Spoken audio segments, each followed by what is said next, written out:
हरिओम, ओम आनंद ma'am, Om Shanti ma'am, ओम ज्ञान ma'am, आप सभी दर्शकों का हमारे चैनल पर स्वागत है। आज हम लोग बीएड फोर्थ सेमेस्टर के अंतर्गत स्वास्थ्य संबंधी विद्यालयी कार्यक्रमों के विषय में अध्ययन करेंगे।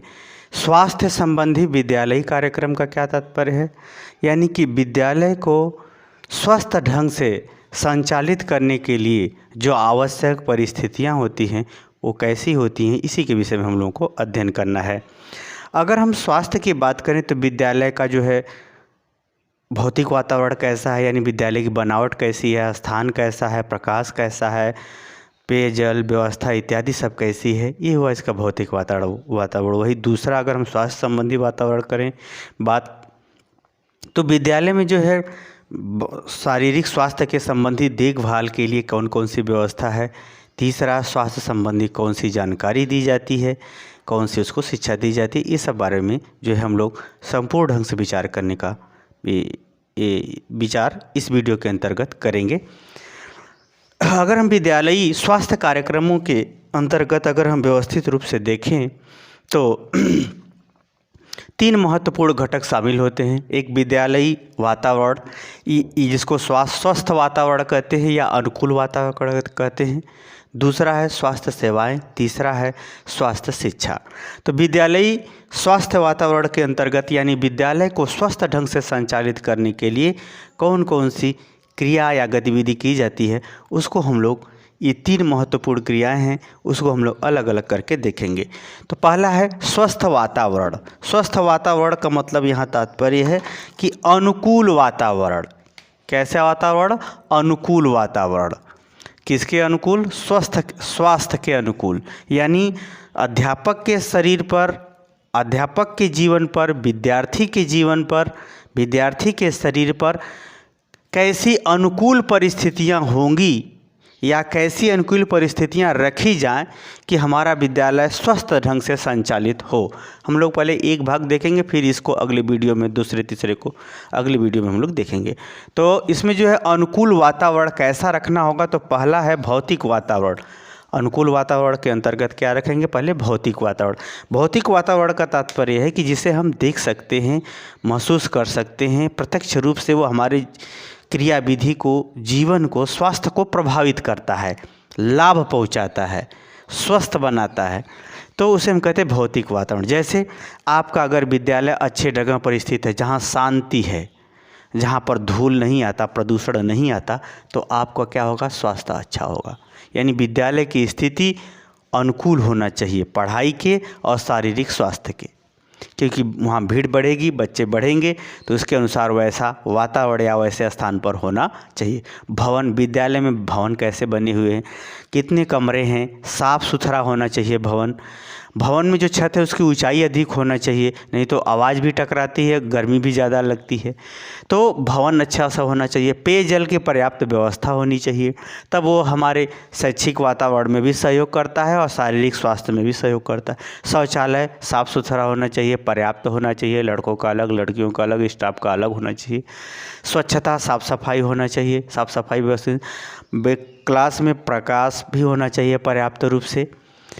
पंखा, यानी जो पंखा लगते हैं श्यामपट्ट, ये भी अच्छा सा होना चाहिए। पुस्तकालय भी होना चाहिए, क्योंकि भौतिक वातावरण का मतलब ऐसी चीज़ है जिसको हम स्पर्श कर सकते हैं, जिसको हम महसूस कर सकते हैं। उसी तरह से पुस्तकालय भी होना चाहिए। बैठने की अच्छी व्यवस्था होनी चाहिए, खेल का मैदान होना चाहिए, कार्यक्रमों के लिए प्लेटफार्म होना चाहिए, स्थान होना चाहिए।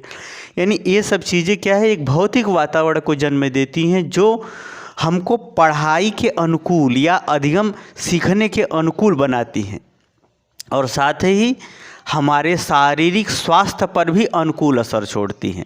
यह इसका जो है एक भौतिक वातावरण संरचना होनी चाहिए स्वस्थ वातावरण के अंतर्गत या अधिगम के अनुकूल वातावरण के अंतर्गत। दूसरा है स्वस्थ वातावरण के अंतर्गत सामाजिक वातावरण।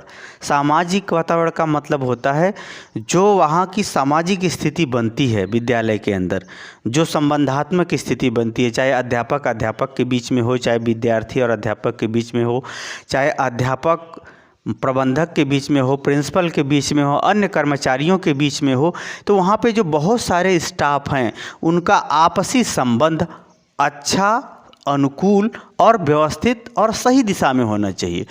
तो सामाजिक वातावरण जितना ही अच्छा निर्मित होगा उतना ही क्या होगा, उसका जो है अनुकूल वातावरण बनेगा विद्यालय के स्वास्थ्य के लिए। यहाँ पर स्वास्थ्य की अगर हम बात करें तो अध्यापक के स्वास्थ्य, विद्यार्थी के स्वास्थ्य, प्रबंधक का स्वास्थ्य और विद्यालय का जो क्रेज है उसके स्वास्थ्य की बात शामिल होती है।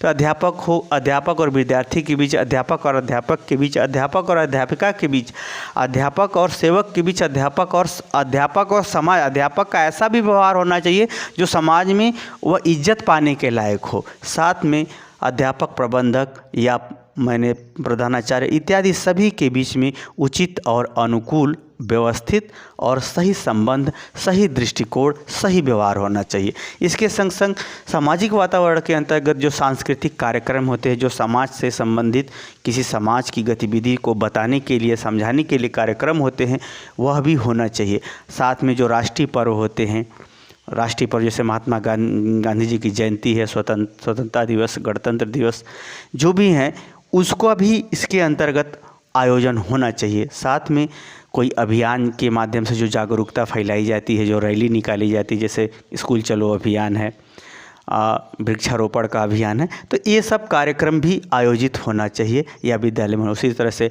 एनसीसी हुआ, स्काउट गाइड हुआ, एनएसएस हुआ, इत्यादि कार्यक्रम भी विद्यालय के स्वस्थ वातावरण के अंतर्गत सामाजिक वातावरण का निर्माण करते हैं, जो आदमी प्रत्यक्ष रूप से अनुभव करता है और उसमें भाग भी लेता है। तो इस प्रकार से जो है स्वस्थ वातावरण के अंतर्गत इसका सामाजिक वातावरण ऐसा होगा, तब जो है विद्यालय का स्वस्थ ढंग से क्रेज बनेगा, विद्यालय का मान सम्मान बढ़ेगा, विद्यालय के शिक्षक या विद्यार्थियों के प्रति स्वस्थ दृष्टिकोण और स्वस्थ ज्ञान का और स्वस्थ शरीर का विकास होगा। अगला है सामवेगिक वातावरण।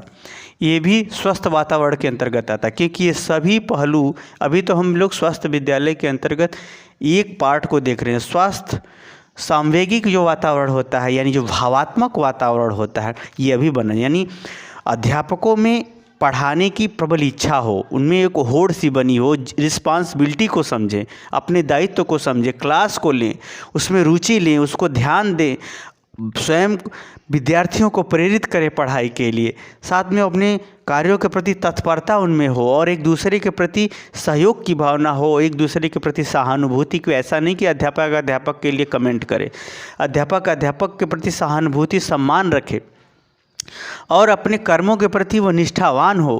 तो ये सब सामवेगिक वातावरण है, मान सम्मान सबका करता रहे और सकारात्मक गतिविधियों, सकारात्मक सोच को बढ़ावा दे, हमेशा अच्छी बातों को या अच्छे आगे बढ़ने के लिए ही प्रेरित करता रहे। तो इस प्रकार से जो सामवेगिक वातावरण है, या एक प्रकार से कहें संवेग, जो अच्छे संवेग हैं उनका विकास हो।